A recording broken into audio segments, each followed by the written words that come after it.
500 रुपया का नोट पड़ा हो तो आपके पैरों में फेब्रिक चिपक जाएगा, आगे नहीं बढ़ सकते। 500 का नोट आपको हिला देगा, आप ऐसे हो गए। बार बार उसके आसपास देख के धीरे से उठा लो। 500 रुपया आपको आगे नहीं बढ़ने देगा।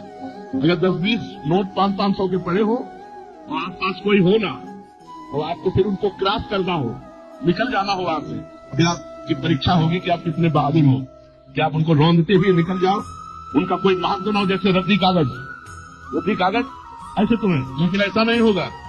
अगर एक कदम चलोगे, पीछे 500 का नोट है, आगे 2-4 नोट पड़े हैं, तो आसपास पहले दृष्टि जाएगी, कोई देख तो नहीं रहा है, तो धीरे से उठा लेंगे।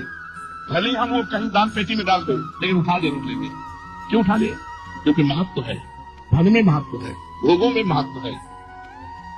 तो ये कहने की बात अलग है कि अरे भाई हमें स्वर्ग के सुख नहीं चाहिए, हमें मोक्ष नहीं चाहिए, हमें प्रेम चाहिए। हम तो ठुकरा देते हैं स्वर्ग के सुखों को, मोक्ष को ठुकरा देते हैं। 500 का नोट ठुकरा के आगे नहीं बढ़ सकते। अगर गुलाब जामुन मिठाई की बात आ जाए तो मुंह में पानी आ जाएगा, और ठुकरा देते हैं मोक्ष, ब्रह्मानंद। ये सब कहने की बातें हैं। स्वर्ग के दिव्य दिव्य भोगों को ठुकरा सके ऐसा भगवत प्रेमी महात्मा ही केवल होता है।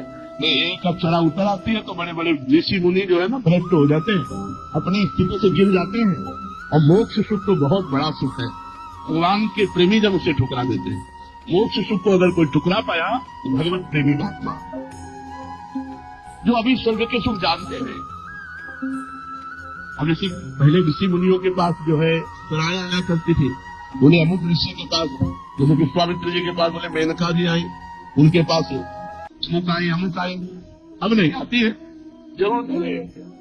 वो तो समस्त इंद्रियों पर विजय प्राप्त करके मनुष्य लोग के समस्त भूत प्रणाली को रौंद दिया और हेरा नहीं उनकी तरफ, तब दिव्य लोगों की अप्सराएं उनके सामने आती है। क्या दिव्य आने की जरूरत है? नहीं, जरूरत नहीं।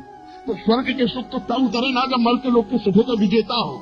जब मर्त्य लोग के सुखों में ही भ्रष्ट हो गया तो स्वर्ग के सुख की बात क्या।